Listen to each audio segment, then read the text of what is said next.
আমার কাছে কলকাতা মানেই মাটির ভাঁড়ের চা। তোমাদের কাছে কলকাতা মানে কি আমাকে জানাবে তো সবাই কমেন্ট করে। আজকের দিনটা শুরু করছি তোমাদের সাথে এই চা খেতে খেতে। আর এটা হলো একটা সানডে ব্লগ। এই লাস্ট সানডে আমরা কোথায় গিয়েছিলাম সেটা নিশ্চয়ই এখন ক্যাপশন দেখে বুঝেই গিয়েছো। তো আমরা সবাই মিলে বেরিয়ে পড়েছিলাম বিরিয়ানি খাবো সেই জন্য। আর আজকে যাচ্ছি হলো দিবাপি। এটাতে আমরা এর আগে কখনো যাইনি, আর এটা আমাদের ফার্স্ট টাইম ছিল। কারণ এখন এত বেশি শোনা যাচ্ছে সেলিব্রিটিদের দিবাপি দিবাপি, তো আমরা ভাবলাম আমরাও ট্রাই করে দেখি কেমন খেতে। আর এই যে দেখো বুবু বুবু এখন অনেক সুন্দর করে হ্যালো বন্ধুরা এগুলো বলতে পারে। তো আমি ভয়েস ওভার দিচ্ছি, না হলে ওর এই কিউট ভয়েসটা আমি তোমাদের শোনাতাম। আর এই যে বাইরে বৃষ্টি হচ্ছিল, যদিও আমাদের শিয়ালদা থেকে খুব একটা টাইম লাগেনি। আমরা এটা গিয়েছিলাম হলো সোদপুর দিবাপির যে ব্রাঞ্চটা সেটাতে। আর এই যে কথা বলতে বলতে আমরা পৌঁছে গেছি। আর এটা ওদের বাইরে, ওদের আসলে বাইরেই কোথাও একটা রান্না হয় যেখান থেকে একটু পরপর হাঁড়ি আনা হচ্ছিল। আমি ভিডিওতে দেখাবো তোমাদের, শেষ পর্যন্ত থাকো তাহলে দেখতে পাবে। আর এই যে আমরা সবাই একটু এখানে ওয়েট করছিলাম কারণ সুমন গাড়ি পার্ক করছিল, তো আসলে আমরা উপরে উঠে যাব। আর তোমরা যারা গাড়ি নিয়ে আসবে তোমরা কিন্তু এখানে বাইরেই পার্কিং আছে, করতে পারবে। তো চলো এই আমরা এখন উপরে চলে যাব আর দেখি তোমাদের সাথে কতটা কি শেয়ার করতে পারি। আর এটা কিন্তু ওদের একদম মানে নতুন ব্রাঞ্চ, যেটা সেটাও ধরো 4 মাস হয়ে গেছে ওদের ওপেনিংয়ের, আর দেখলেই বোঝা যাচ্ছে একদম নতুন। এছাড়াও কিন্তু দিবাপির বারাসাত, মধ্যমগ্রাম, ব্যারাকপুর এগুলো জায়গাতে কিন্তু ওদের আরও দিবাপির ব্রাঞ্চ আছে।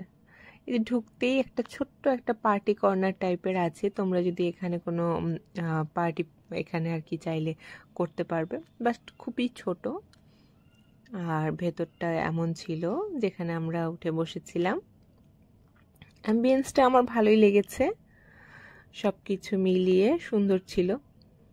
আর আমরা আসলে আগের থেকেই ভেবেছিলাম যে আমরা বিরিয়ানি খাবো, বাট ওখানে যাওয়ার পর আমরা একটু কনফিউজড হয়ে যাই কারণ ওটাখানে এত বেশি আইটেম ছিল।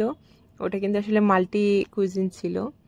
তো ওখানে যাওয়ার পর আমরা ভাবি যে আমরা স্টার্টার কিছু ট্রাই করবো কিনা, নাকি শুধু ওদের সিগনেচার ডিশ যেটা স্পেশাল মাটন বিরিয়ানি সেটাই ট্রাই করব। তো তারপরে এই যে আমাদের চিন্তা ভাবনা চলছে যে আমরা কি খাবো, তো সেটা তোমাদের সাথে পরে শেয়ার করছি, দেখতেই পারবে কি অর্ডার করলাম। তো চলো তোমাদের ভেতরটা একটু ঘুরে দেখাবো তার আগে। আর এখানে এই যে তোমরা দেখতে পাচ্ছ ভীষণ সুন্দর, আমার ভালোই লেগেছে, অনেক গোছানো ছিল। আর এখানে কিন্তু তোমরা মানে 200-রও বেশি আইটেম পেয়ে যাবে খাওয়ার, যেটা আমার একদমই আইডিয়া ছিল না। আর এটার ওপেনিং টাইম হলো সকালবেলা 12টা থেকে রাত 10টা অবধি কিন্তু এটা একদম চলতে থাকে। আর ওদের প্রচুর সেল, আমরা ওইটুকু টাইমের ভেতর গিয়ে বুঝতে পেরেছি, কারণ একদম তো এত বৃষ্টি হচ্ছিল, তারপরে সানডে ছিল, এখন কোনো কিছু ছিল না, তারপরেও অনেক আর কি ভিড় ছিল ওখানে। তো আমি তোমাদের সাথে একটু মেনু কার্ডটা শেয়ার করে দিচ্ছি যদি তোমাদের হেল্প হয়। এখানে দেখতেই পাচ্ছ। আর একটা জিনিস আমি তোমাদের বলি, সেটা হলো যে আমরা যখন অর্ডার করি তো তখন আমরা ওখানে গ্রিন সালাদও অর্ডার করেছিলাম, বাট এখানে কিন্তু বিরিয়ানির সাথে গ্রিন সালাদ যেটা সেটা কিন্তু কমপ্লিমেন্টারি। সো তোমরা ভুল করে আবার কেউ অর্ডার করতে যেও না, তাহলে দুবার করে হয়ে যাবে যদি তোমরা বিরিয়ানি ট্রাই করো তো। আর একটা ইনফরমেশন দিয়ে দেই, সেটা হলো যে এখানে যদি তোমরা বিরিয়ানি খাও, বিরিয়ানির রাইস যেটা সেটা কিন্তু আনলিমিটেড দেওয়া হয়। ইভেন কলকাতায় যে মানে আর কি বিরিয়ানি বলতে যেটা বোঝায় বিরিয়ানির ভেতর যে আলু থাকে সেটাও কিন্তু আনলিমিটেড, শুধু তোমাদের মাটন বা চিকেন যেটা সেটা আর দেওয়া হবে না। তো এই যে আমার মেনু কার্ড দেখা শেষ, তোমাদেরকে একটু দেখিয়ে দিলাম। আর কথা বলতে বলতে চলেও এসেছে আমার বিরিয়ানি, তো দেখে নাও। আমরা অর্ডার করেছিলাম স্পেশাল মাটন বিরিয়ানি। আসলে এত বেশি পরিমাণে থাকে যে এর সাথে যদি আমরা ফার্স্টে কিছু স্টার্টার খাই বা অন্য কিছু খাই তাহলে এটা আর ফিনিশ করা পসিবল হবে না। আর এই যে এটা ছিল কমপ্লিমেন্টারি সালাদ। আর দেখে কতটা বুঝতে পারছি না আমি, বাট খেতে ভীষণ ভালো ছিল, আমার অ্যাটলিস্ট খুবই ভালো লেগেছে। হ্যাঁ, তোমাদের ভেতর যদি কেউ কেউ থাকো যাদের গোলাপ জলের গন্ধ একটু প্রবলেম হয়, তো তাদের আমি জানি না, একটু খারাপ লাগতে পারে, বাট আমার কাছে কিন্তু ভালো লেগেছে। আসলে ক্যামেরাতে কতটুকু তোমাদের দেখে বোঝাতে পারছি যে খেতে মজা হয়েছিল, বাট সত্যি সত্যি খেতে ভালো ছিল। এবার চলো ওদের মাটনের পিসটা দেখাই, যেটা নিয়ে এত বেশি ভিডিও, এত বেশি কিছু। সেটা হলো যে ওদের এই যে ফেমাস মাটন, আর ওরা বলছিল যে এটা নাকি 230 গ্রামের বেশি থাকে একটা করে মাটনের পিসে। যদিও আমার এই ওয়েট সম্পর্কে কোনো আইডিয়া নেই, বাট ওরা বলছিল, তাই তোমাদের সাথে একটু শেয়ার করে দিলাম। বাট খেতে যদি আমাকে বলো, আমি কিন্তু 9/10 দিব, আমার ভালো লেগেছে। আর এটা কিন্তু কোনো আর কি বলবো, পেইড প্রমোশন নয়, জাস্ট আমরা খেতে গিয়েছিলাম, তাই তোমাদের সাথে শেয়ার করলাম। আর এই যে আমরা মশলা কোল্ড ড্রিঙ্কস অর্ডার করেছিলাম সাথে। তো আমাদের তো আজকে লাঞ্চটা ভীষণই ভালো ছিল।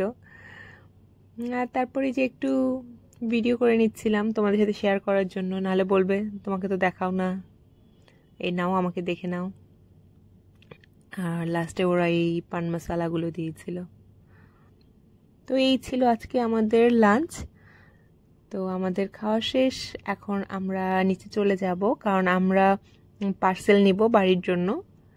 তো এই দেখো, এই সিঁড়ি দিয়ে নামতেই সুন্দর একটা গণেশ ঠাকুর এখানে পড়ে, আমার ভালোই লাগছিল, আর একদম নতুন তো দেখে বোঝা যায়। আর তোমরা যদি পার্সেল নিতে চাও তাহলে কিন্তু তোমাদের ওপরে ওঠার কোনো দরকার নেই, তোমরা একদম নিচের থেকেই নিয়ে নিতে পারবে পার্সেল। এটা ছিল চিকেনের কোনো একটা আইটেম। আর এই যে বাইরে দুটো হাঁড়ি দেখতে পাচ্ছ, একটাতে চিকেন বিরিয়ানি, একটাতে মাটন বিরিয়ানি। তো অনেকে এরকম থাকে যে চিকেন খায় বা মাটন খায় না, মাটন খায় চিকেন খায় না। সো তোমরা কিন্তু চাইলে এখান থেকে নিতে পারো, কারণ এখানে আলাদা আলাদা কুক করা হয়। আর যে ভালো লাগলে একটা লাইক দিয়ে দিও, কিন্তু আমি তোমাদের লাইক দেখাচ্ছিলাম। আর আমাদের পার্সেল রেডি, তো আমরা এখন বেরোবো। আর একটা জিনিস বলি, তোমাদের যদি ভিডিও ভালো লেগে থাকে তাহলে কিন্তু অবশ্যই কমেন্ট করতে হবে, আর আমাকে জানাবে যে তোমরা পুজোতে কি রিলেটেড ভিডিও দেখতে চাচ্ছ। আর আমার ইচ্ছে আছে তোমাদের সাথে পুরোটা পুজোতেই ব্লগ শেয়ার করার। সো তোমরা কি দেখতে চাচ্ছ আমাকে জানাবে, আমি সেই রিলেটেড ব্লগ তোমাদের সাথে শেয়ার করব। তো ভালো থেকো সবাই, আর নতুন দেখে থাকলে সাবস্ক্রাইব করে দিও। দেখা হবে খুব তাড়াতাড়ি, বাই।